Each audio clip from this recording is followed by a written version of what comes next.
Hi, my name is Pastor Craig Pridgen, and I serve as the senior pastor of the Niagara Falls experience of the True Bethel Baptist Church in the city of Niagara Falls, New York. I grew up in Lackawanna, New York, and Buffalo, New York, and moved across the world as a military brat and came right back home to Buffalo, here again serving as a pastor as well as assistant branch manager for M&T Bank currently right now. I do reside in Buffalo with my wife, who is a city court judge, as well as my two daughters, an 8-year-old Jordan Elise and a 3-year-old Journey Eliza. So I was feeling a little queasy one evening and woke up in the middle of the night and did check my temperature. Had a pretty high fever, so I did take some Tylenol and did call my primary care physician to see what it was that he felt best that I do. He did ask, some of the symptoms that I was having. And at that point, the only symptom that I had was a high fever at that point. So nothing else. The next morning, the fever kind of did dilute, had no major issues throughout the rest of that day. And as the evening progressed, I did start feeling a little bit queasy. My stomach just didn't feel quite settled. Noticed I didn't have an appetite. Did try to eat a couple of things here and just didn't want anything. Did lay down that evening. Still had a slight fever, but taking Tylenol off and on to try to keep that fever down. The next morning began a whole shift. I was not able to hold down anything at all. I would drink water, come right back up. So I assumed I just have some kind of a stomach bug. There was no thought in my mind at all about COVID-19. There was no thought because I didn't have the typical symptoms. My fever was kind of up and down, but it wasn't a high fever. As I'd seen on the news, I didn't have the cough. I didn't have the shortness of breath. So really just kind of thought I caught some type of a stomach bug. I didn't go to work, again, to be safe. My go-to place whenever I'm sick for some odd reason, and it's been since I was a kid, is always the couch. So I was sleeping on the couch and still kind of having these symptoms off and on. But again, none of the typical symptoms that I should be alarmed about. After about a week of this stomach virus not going away, Sunday morning, my father, who is our senior servant, who pastors our large location in Buffalo, we have 2 locations in Buffalo, and watched the website, and right afterwards, just felt horrible. Called my primary doctor and said, "Doctor, it's been a week now. I'm just not getting any better." Did kind of tell him my symptoms. He did say, "I'm going to give you an antibiotic and some medicine for your nausea." So I did. My wife went and picked up the prescription for me, and I took it. And as soon as I took it, it came right back up. And I said at that point, there's just something wrong with me. And I'm not a doctor person. I'm not a, jump and run to the hospital. I am a wait it out, do the over the counter stuff, do whatever I can to take care of myself. And again, I knew all of the craziness that was going on. And I didn't want to go into emergency room and take away time and care for somebody else who I felt, needed it the most. But after I took those antibiotics, I knew something was just completely wrong with me.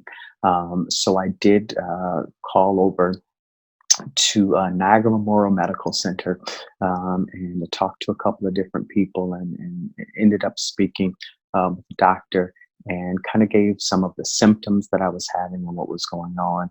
And he suggested at that point that I definitely get up and go to the emergency room. I decided at that point that I didn't want to go anywhere else. I would rather go to Niagara Memorial and at least be seen there.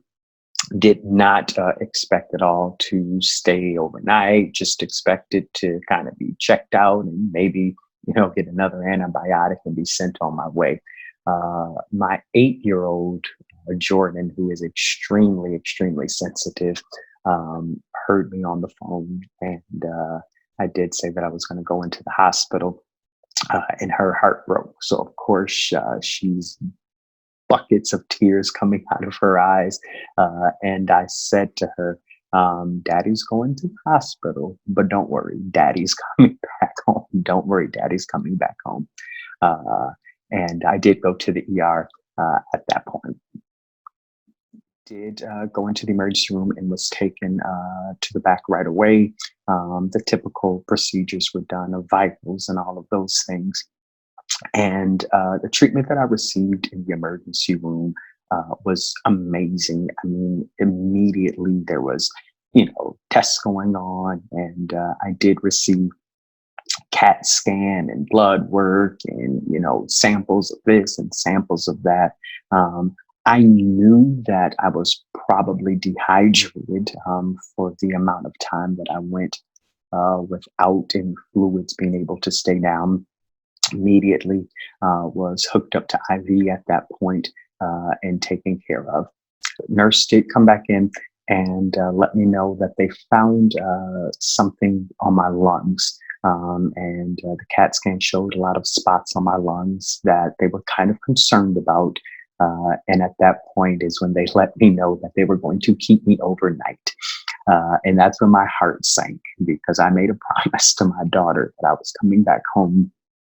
And at that point, I knew I wasn't going back home. That next morning, they did test me for the coronavirus, which was painful in itself. When I tell you everything that could have been done to ensure that I was getting, all the proper levels and all the proper tests and everything was going on, the nursing staff at Niagara Memorial Medical Center was just simply amazing, and took amazing, amazing, amazing care of me. I went in on a Sunday and found out on that Thursday that I tested positive for the coronavirus. So that was a pretty scary moment for me at that point, to find out that I had tested positive. My father, who I'd been talking back and forth with through text message, through phone conversation, he at that point had been having, some issues. So my father has a pre-existing condition.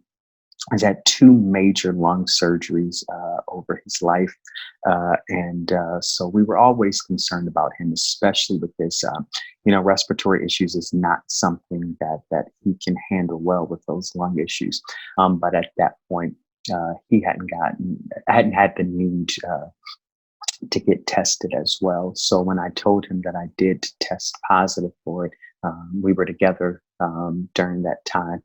He did decide to go ahead and get tested as well. And come to find out, he did test positive as well. My brother, my oldest brother, had symptoms as well, but his were nothing like mine. He lost taste and smell, and he also tested positive. My sister, who probably next to me had the worst of it, had massive issues breathing, just could not breathe, and she ended up going into the emergency room and being admitted as well.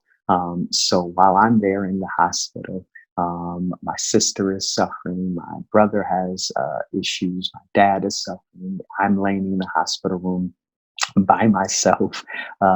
Children can't come see me, friends, family can't come see me. So that time in the hospital was slightly rough. And when they say isolation, it means isolation. It was just a tough time because you're battling something that you cannot see. and you're battling it alone. But again, the attention that I was given while I was there in the care at the hospital, there was not a beat missed at all. And I truly, truly, truly believe from the bottom of my heart, the only reason I was able to keep the promise to Jordan that I was coming home was because of the care that I received in the hospital by the nurses and the doctors. So I am home.